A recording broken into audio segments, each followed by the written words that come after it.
트럼프 대통령이 연준의 차기 의장을 발표한 바로 그 순간 월스트리트는 거대한 물음표에 휩싸였습니다. 그 이름은 바로 케빈 워시. 모두의 예상을 완전히 뒤엎은 이 지명이 금융시장에 대체 어떤 파장을 몰고 왔는지, 그리고 그 엄청난 충격 속에 숨겨진 진짜 의미는 뭔지 지금부터 한번 파헤쳐 보겠습니다. 시장에 비명을 지른 게 아니었어요. 대신에 아주 깊고 무거운 침묵에 빠졌죠. 이건 패닉이 아니라 뭐랄까 혼란 그 자체였습니다. 트레이더들은 스크린 앞에서 그냥 얼어붙은 채 이 예상 밖의 한 수가 대체 뭔 의미하는지 필사적으로 계산하기 시작했죠. 자, 이 차트 좀 보세요. 숫자들이 그날의 충격을 아주 적나라하게 보여주죠. 금은 수십 년 만에, 은은 역사상 최악의 폭락을 기록했습니다. 동시에 미국 달러는 무섭게 치솟았고요. 아니, 시작은 왜 가장 안전하다고 믿었던 자산들을 내던지고 갑자기 달러로 몰려든 걸까요? 자, 이 미스터리를 풀기 위해서 우리 함께 5가지 질문을 따라가 보시죠. 첫째, 그 충격의 실체는 무엇이었나? 둘째, 케빈 워시는 대체 어떤 인물인가? 셋째, 트럼프는 왜 그를 선택했을까? 넷째, 시장의 반응에 숨은 진짜 이유는? 그리고 마지막으로 이 모든 것이 연준의 미래를 어떻게 바꿀 것인가? 함께 그 답을 찾아보겠습니다. 첫 번째, 바로 그 충격파입니다. 트럼프의 이 한 수가 어떻게 금융시장 전체를 뒤흔들어 놓았는지 바로 그 순간으로 돌아가 보죠. 시장의 혼란은 바로 여기서 시작됐어요. 아니, 낮은 금리를 그렇게나 원했던 트럼프가 어떻게 금리 인상과 긴축을 주장해온 대표적인 매파를 연준의 수장으로 안치려 했을까요?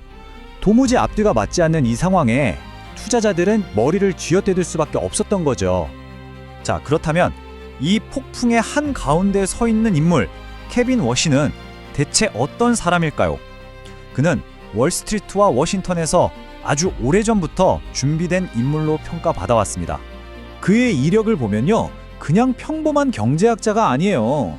35세 연준 최연소 이사가 됐고 2008년 금융위기라는 그야말로 전쟁터 한복판에서 시장과 소통하는 역할을 맡았던 인물입니다. 백악관, 연준, 월스트리트, 위기 상황에서 권력의 핵심이 어떻게 돌아가는지 온몸으로 겪어본 사람이란 뜻이죠. 특히 과거 발언들을 보면 와, 정말 흥미롭습니다. 그는 양적 완화, QE를 정말 맹렬하게 비판했던 사람이거든요. 인플레이션 온다고 계속 경고했고요. 심지어 QE가 부자들 배만 불리는 역 로빈후드 정책이라고까지 불렀습니다. 바로 이런 배경 때문에 시장은 그의 등장을 더더욱 이해할 수 없었던 겁니다. 아니, 낮은 금리를 원하는 트럼프랑 이런 매파워시가 어떻게 한 팀이 될 수 있었을까요? 그 해답의 열쇠가 바로 생산성이라는 단어에 숨어 있습니다. 바로 이 생산성 논리가 트럼프와 워시를 이어준 다리입니다. 워시는 지금 AI 같은 기술 혁신이 경제의 판을 바꾸고 있다고 보는 거예요. 예를 들면 공장에 갑자기 슈퍼히어로들이 나타나서 예전보다 훨씬 적은 힘으로 훨씬 많은 물건을 만들어내는 거죠. 물건이 넘쳐나니까 물가는 오를 일이 없고 경제는 강하게 성장합니다. 바로 이 지점에서 인플레이션 걱정 없이 금리를 내릴 수 있다는 마법 같은 공식이 가능해진다는 겁니다. 자, 이 논리를 한번 정리해 볼까요? 간단합니다. AI가 생산성을 확 끌어올리고 그럼 물가는 안정되겠죠? 그러면 경제는 잘 돌아가면서도 금리를 내릴 수 있다는 새로운 공식이 만들어지는 겁니다. 그런데 여기에 아주 결정적인 조건이 하나 붙습니다. 워시는 금리 인하, 오케이. 하지만 그 대신 연준이 그동안 풀어놓은 어마어마한 돈, 바로 대차대조표는 확 줄여야 한다고 주장하는 거죠.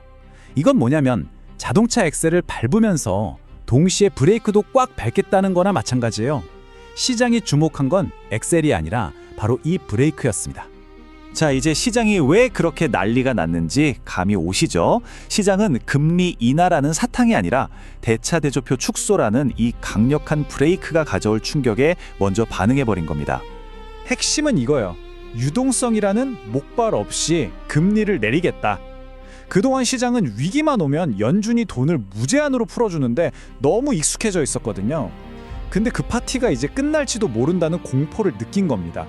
그러니까 기준금리 좀 내리는 것보다 연준이 시중에서 돈을 걷어들이는 충격이 훨씬 클 거라고 본 거죠. 시장의 돈줄이 마를 수 있다는 아주 강력하고 직접적인 신호로 받아들인 겁니다. 채권 시장에서는 베어 스티프닝이라는 좀 이상한 현상이 나타났어요. 이게 뭐냐면 단기 대출 금리는 내려갈 것 같은데 기업이나 정부가 장기적으로 돈을 빌릴 때 내야 하는 이자는 오히려 올라간다는 뜻이에요. 왜냐? 연준이라는 가장 큰 손님이 시장에서 사라질 것 같으니까요. 결국 이게 무슨 뜻이겠어요? 앞으로 투자하고 성장하는 데 드는 비용이 더 비싸진다는 위험 신호인 거죠. 자, 이제 마지막으로요. 이 모든 일이 연준이라는 기관, 그리고 우리 경제에 앞으로 어떤 변화를 가져올지 좀 더 큰 그림을 한번 보겠습니다. 워시가 꿈꾸는 건요, 그냥 작은 변화가 아니에요. 거의 연준의 레짐 체인지, 즉 체제 전복에 가깝습니다.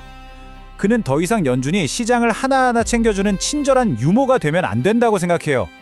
미래를 예측해주는 친절한 안내도 없애고 데이터보다 원칙에 따라 움직이는 예측 불가능한 존재가 되어야 한다는 것이죠.